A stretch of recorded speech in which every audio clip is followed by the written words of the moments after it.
Now, Peter, if you were to give us a definition of hypnosis, what would that be? Sometimes I use a definition of hypnosis that I really like, and it's mostly a paraphrase of Dr. Milton Erickson.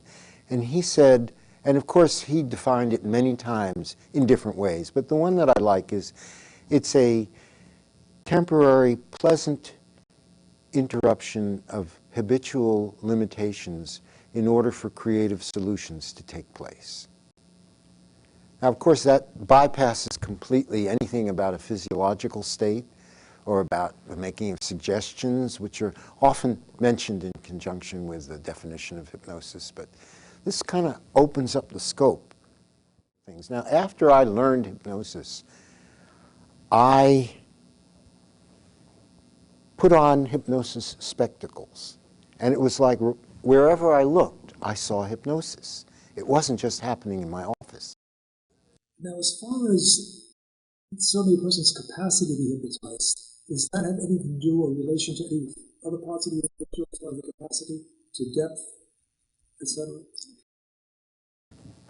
Again, as I said, when I looked around with my new hypnosis spectacles and I saw hypnosis everywhere, I kept thinking, my goodness, people are already in trance.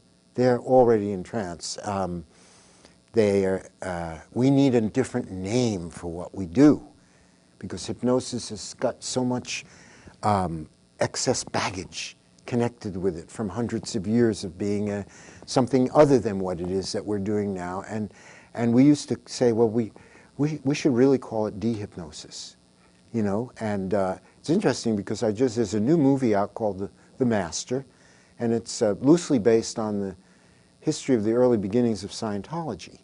And at one point, someone interrupts the man who's playing the role based on the creator of Scientology, L. Ron Hubbard, and says, but what you're doing, that looks like hypnosis.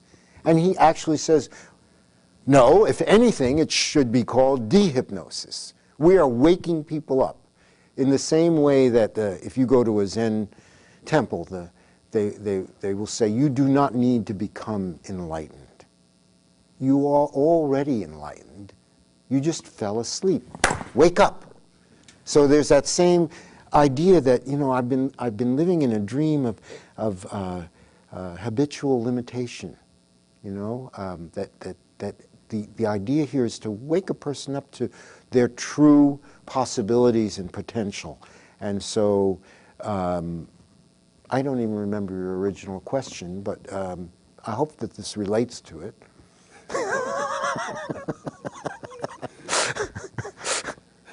Do you? No. No, it certainly did. Now, you, of course, are aware that preachers, politicians, anybody with a lot of charisma Yes. as a way of reaching individuals. Yes. So how is what they do any different than what perhaps somebody like you do? Not that you don't have charisma. Have the charisma. I think it has something to do with how you see yourself and how you place yourself in relation to society, and what your ego needs are. A lot of people who are using it in politics, in marketing, in religion even, may have a second agenda. They may have more of a personal agenda that has to do with them being in a position of power or bringing more people in, which equals more power for their organization, which equals more money, which equals more, all those third chakra things that have to do with name and fame. And I like people who almost, in a Taoist sense, are disappearing. That they say, I didn't really do anything. I just happened to be there. I was holding the space. I was, helping create the situation for this person to step into their own power and realize it. And I think that, so the intention that is set and the actually trying to almost move, this is just me personally, if you spoke to other hypnotists, you might get different answers, but move myself out of the way. So the person leaves a session thinking, well, that person helped me, but I really did this myself. Whereas the way that it's used, it's also explicit. People come to us and, yes, this is hypnosis. You're coming in for a change. You're asking for this change. I don't have an agenda. My only agenda is to help you to achieve what you want. I don't care if you change religions or vote a different political party or buy a different brand of car. I have no investment in any of that. My only position here is, how can I help? What do you want? How can I help you achieve that? So in that sense, I think it's different. In terms of the techniques of persuasion, those are, you can go, these used to be secret. They were taught in secret how to influence, Now you can go and take an online course. You can go to Barnes & Noble and buy, books on anything. So the information is out there. But, one of the early NLP books, I think it was Leslie Cameron Bandler, was called Influencing with Integrity. So that's an important part of what we do. There is a code of ethics that we all, either, explicit or implicit, hone to in our work. And if not, then quickly that person is sort of excluded and what do they call it when you ban somebody, Anyway, so that's how they're similar and how they're different in my eyes. There are two of them. Yeah, although some would say 4 eyes, yes. Some hypnosis. Although if thine eye be single, it's very different. That was a quote from the Bible, if thine eye be single. And I believe it referred to not seeing with these physical eyes, but with the opening of the eye of wisdom. Don't discuss the Bible with me. Okay. I was a preacher for 1 year. Really? Okay. I'm kidding, not to discuss it. Okay. But yeah. Yeah, well, we're all preachers. Yeah. What are we preaching? Preaching the gospel of self-liberation through hypnosis, right? Yeah. Liberate yourself from these chains and bonds of early conditioning, I'm influenced in my practice, you may edit this out later, but I'm influenced in my practice by a lot of world spiritual traditions, and I practice them, and I go and I hang out with monks and gurus and medicine people, and I say, wow, they're doing hypnosis too. They're doing hypnosis too. And the Tibetan Buddhists where I live, they have a large temple, and they were explaining that every person that comes in from their point of view has this bodhicitta. They have this awakened state within them. It doesn't need to be created. It doesn't need to be, it's there. It's just that, and this is a translation, a literal translation from the Tibetan. It is covered with layers of habitual neurotic conditioning. So there you have it. The job is, and hypnosis is a very effective tool because it bypasses the years that are necessary or one thinks are necessary for other forms of talk therapy. You can go right to scrubbing that stuff off, polishing the jewel very quickly, discovering it, finding it, getting the crud off of it. Person walks out and they say, I feel more like I do now than I did when I first came in. Yogi Berra said that. Okay. Sirhan. Yeah, brainwashing. Yeah. The aspect of having Robert Kennedy killed. Now, a lot of hypnosis experts, let's say like Herbert Spiegel, and others, they agree with some of the conspiracies, true or not, maybe we'll never know, but that Sirhan being an extraordinarily credible hypnosis candidate was hypnotized to kill Robert Kennedy. Now, is that actually possible? Somebody could be... First of all, I don't know. That's my first answer. I don't know. Secondly, I would say from what I do know, from reading about the reports that Patty Hearst, who was captured, the millionaire Harris, who was captured and brainwashed over an extended period of time by the Symbionese Liberation Army, remember? And she was then robbing and you look at Charles Manson, and did he practice hypnosis techniques? And this is different. This is a difference in intention, but it's also the kind of breaking down of a person's entire personality structure that's done over a long period of time by torture, by sensory deprivation, by repeatedly, disorienting them in time and space, by having them go almost starve, go without food. You hear stories of people good-hearted people who were made to confess to crimes that they never did, and they say, at that point I would have said or done anything. So at that point, it's something other than hypnosis, the way that, of course there are hypnotic techniques utilized, but I am almost reluctant to discuss that because it creates more confusion and more associations that we would like to move away from than anything else. So having said that, I have discussed it. But let's lay it to rest. We're bombarded probably with thousands of messages all day. Oh, yeah. Certainly sitting in front of a television set, hearing things on the radio, and naturally just discussing things with people. Now, is there a way that people can learn to recognize these kind of messages that influence us, and sometimes in a way where we buy things that we never thought of buying, or do things that we never thought of doing, and would never do otherwise? Is there a way that people can learn to sort of protect themselves? Yes. Constant vigilance. Say it again. Constant vigilance. Say yes again. Yes. Awareness, that elusive thing of waking up. Even like the Gurdjieffians talk about this, that we're asleep.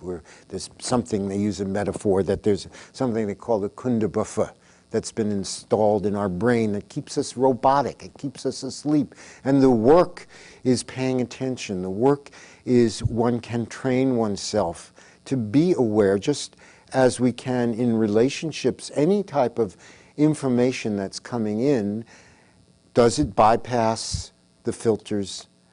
Are there ways that one can wake up and be aware and studying the methods and learning about them, and then you say, oh, I know what they're doing now. Okay, well I'm turning that off. You cannot watch television. You can not read the newspapers.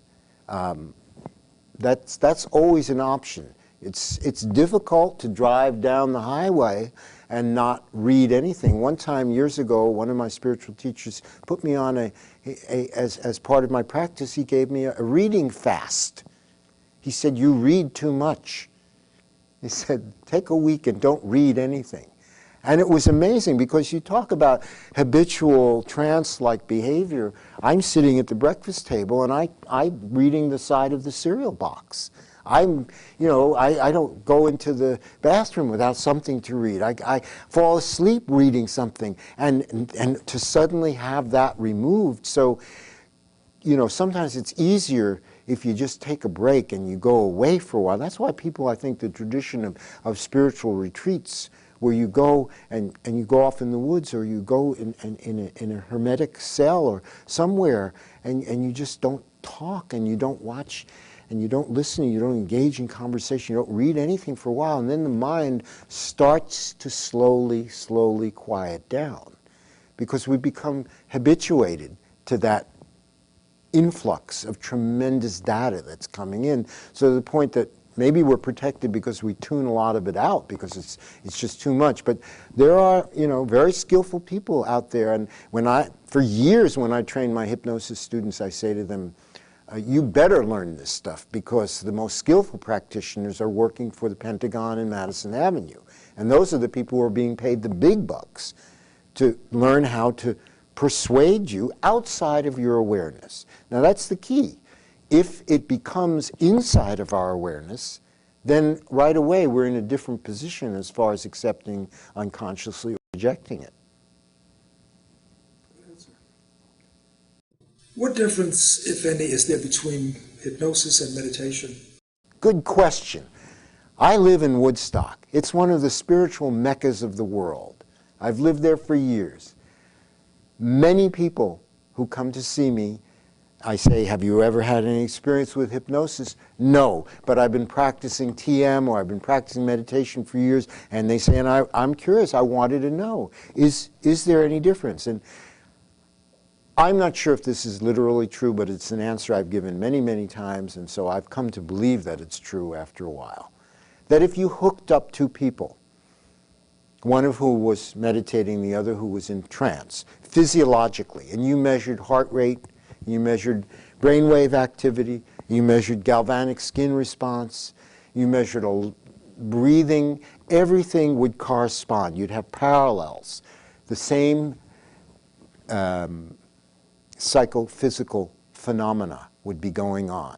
Changes from beta more into alpha and theta brainwave activity.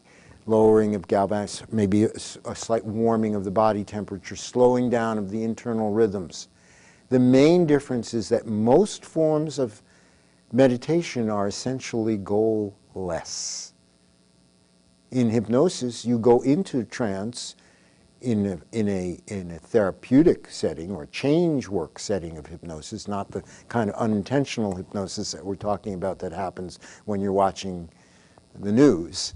But in a hypnosis session, you go into that state with the idea of having an improvement or working on something. I'm going to work on something. I'm going to turn this around, see if I can look at it from different angles. I'm going to see if I can reshape it. I'm going to see if I can plug into some old sockets that I forgot that I had in there. You know, whatever metaphor you want to use, and there's so many of them. But it's the idea of going into that state with to enhance or improve or facilitate or solve something. Whereas in meditation, you're just watching. There are a lot of different forms of it, but they all agree it's about the training of attention, right? And that brings us to such an important concept, attention. Good answer.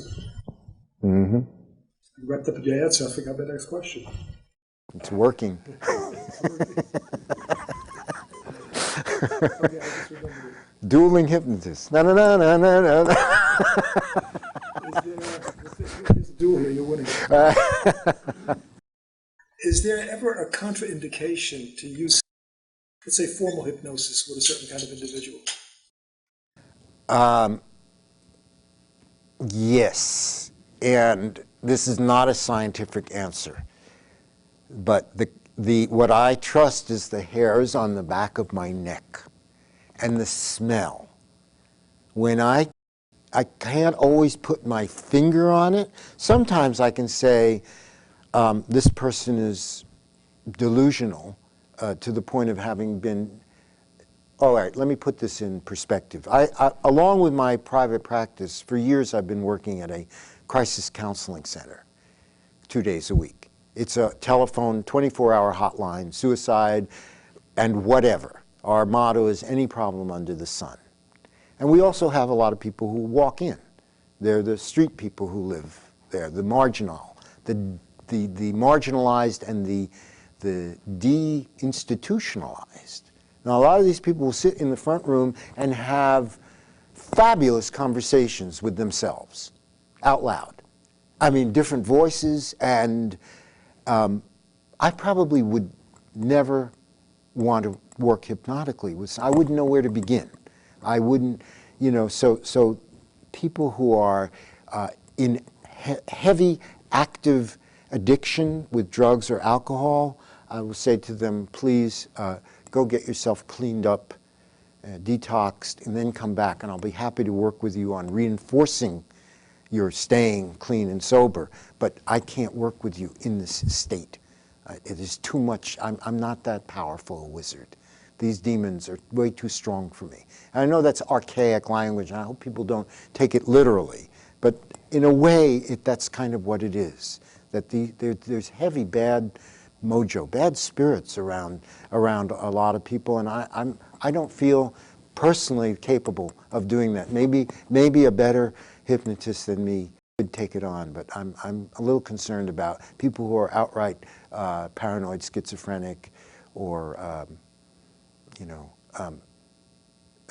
very, very mentally retarded, I wouldn't approach. But I know some of the literature says that, you know, very young children and very old people are not good subjects, but I've had great success with 8 and 10-year-old kids, and I think 7 is about the youngest I've worked with. I'm not sure about 3 or 4 or 5 years. They're already entranced, totally, so why bother? And at the other end of the spectrum, I'm currently seeing 2, you know, a psychiatrist who's 78 or 79 and a retired psychologist who's in his early 80s, and they respond really well. So I don't think it's the age thing, but the mental instability and the different changes that happen in a person's ability to focus and relax when their psychopharmacology is different. I would say those would be exclusionary factors. I can't think of anything else off the top of my head. You mentioned before about growing an arm back. Do you see any limitations for hypnosis? I am always saying we don't know what's possible, and we don't. We're always, you know, I have a friend, a fellow that I know who says, you know, the most dangerous things that doctors and other experts and scientists say is, we used to think ... but now we know. So our idea of what is possible in terms of, you know, who could possibly have predicted? I pay attention, you do research, you find out where old quotes came from, who came up with this idea. I'm interested in the visions of indigenous people from hundreds of years ago, the prophecies that were made. When these Hopis, 800 years ago, these Hopi elders sat around and they had a vision, and they said, there will be a box in someone's kiva, in someone's dwelling, that you will be able to see people who are not present. There will be a little something that you hold, that you will be able to talk to people who are far, far away. I mean, they were like, what are you talking about? You know, I mean, the idea that we can create life in a test tube. These are things that were unthinkable just a couple hundred years ago. So the explosion of what is possible, man will never go to the moon. There was a theory, Erickson had a talk where he talked about this guy who said, you know, that the human body wasn't built to withstand speeds of more than, you know, 40 or 50 miles an hour, and so trains would never succeed, because that was some scientific theory. So our idea is always expanding. There's a quote by I believe it was Arthur C. Clarke, the famous science fiction writer who wrote 2001, and he said, the magic and miracles, the magic of one civilization is the technology and science of a slightly more advanced civilization. So on Star Trek, remember when they went back in time? We were looking at those 3 fellas from the original Star Trek and the Dr. McCoy, and they went back in time, and one of Pavlov, whatever his name was, the Russian guy, had a subdural hematoma, and he pushed them out of the way. He said, you barbarians, the doctors of the 20th century who were about to operate, and he took out a little scanning device and he held it over. He said, well, it's this, that, and that. He pushed some buttons. He said, there, we've fixed it. You know, so we say, oh, it's science fiction. Well, today's science fiction is the science of tomorrow. So in terms of growing, I mean, it happens in nature. Snakes shed skins. I can say that 3 times. Snakes shed skins and grow them back again. We grow out, you know, fingernails, and then they grow back again. George Bernard Shaw, a famous skeptic, said upon visiting Lourdes and seeing all the crutches and canes that were thrown away by those who had experienced miracles, said, when I see dentures and toupees, I will believe. Now, okay, and I think we will at some point. I think that it is possible to grow different body parts. I think so. So that was the example used. We don't know what's possible. We don't know, are two heads better than one? I don't know. You know, we can find out. There are religious fundamentalists who are very concerned about stem cell research, and there's always people who are saying you don't mess with creation, but that's who we are. We're meddlesome creatures as human beings. We're going to keep trying to push the limits of mind and body and matter and consciousness, and I think hypnosis is one of the great understandings and applications that we have that can help move us forward into the future of what's possible. You can't land here.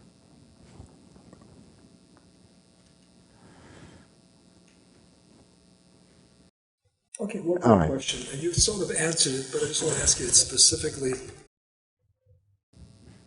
Kids. I don't hear anything. I know you. There. Okay, kids. Okay. Focus. You've answered, quite a bit of this already, but what do you foresee as the future? Is it really limitless, or is there something that perhaps there's a barrier that it may never go past based on human understanding, or will the understanding actually catch up to where this can go? Is this a trick question? Yes, it is. All right.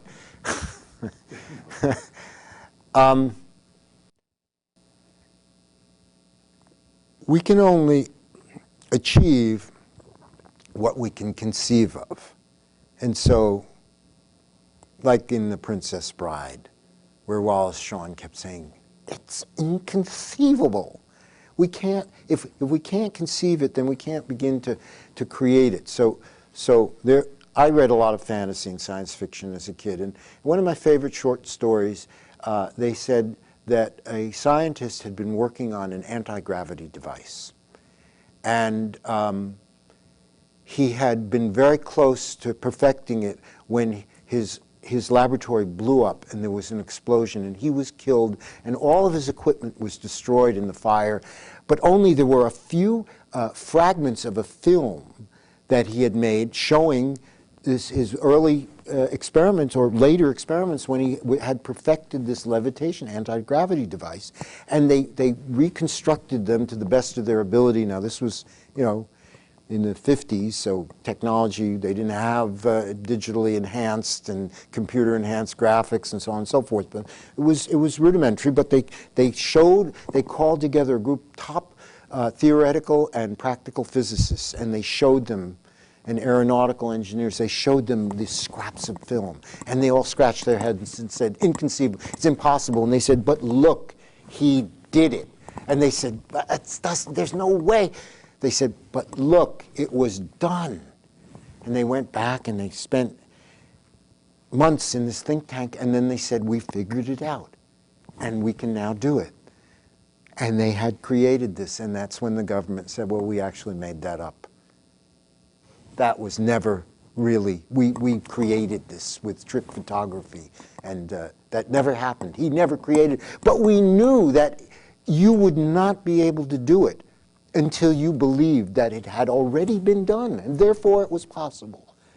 So sometimes in trance, in a hypnotic session, I will take, and I believe Erickson called this future orientation in time. It doesn't matter what it's called. I will take someone in trance, I'll swirl them through the mists of time. And I'll take them, I say, imagine yourself now in the future where whatever it is that you're asking for has already been achieved. And pay attention. The unconscious responds well to rich sensory detail. So how are you walking, talking, acting, breathing, eating, sleeping, moving, dancing, singing, whatever it is, what's going on there in the state where you've already achieved this? And how are people around you responding to you? And then as I'm bringing them back from taking this all and soaking it in, I say, you now have something very, very rare that very few people have. Many people have a memory of the past. You have a memory of the future. So it already exists. You've been there, you saw it, you visited it. Now it's just a matter of time as you move through day by day to get to that point. And you don't even need to worry about how it's going to happen. It's already happened. You've seen it. You're just sort of floating on this river of time to get there. So that is a similar thing of creating this reality to make it, to say it's possible. And so if you say to me, are there limits? I say, I don't know. Who knows? If we can't conceive of it, we can't even decide if it's technologically possible or not. But within the limits of boundless imagination, anything that you can dream of. I mean, some of the most contemporary quantum physics talks about an infinite number of parallel realities, side by side. People who've seen What the Bleep go, oh, that's like that movie, right? Infinite number. And anything that you can imagine and anything that you cannot imagine is happening in at least one of them. So if that's the case, then take the blinders off. Give yourself permission to be able to quantum leap, to jump, to slide over into a reality where you're a little happier, a little bit more prosperous, a little healthier, where your relationship is going better. It already exists. You don't need to create it. Now, is that true? Is that a metaphor? Who knows? It's a different way of thinking. We have to change our way of thinking. Everything else comes from that, right? Or so they say. Very nice. Very good. All right. Yeah. I think that's... Am I done? Yeah. All right. Great job.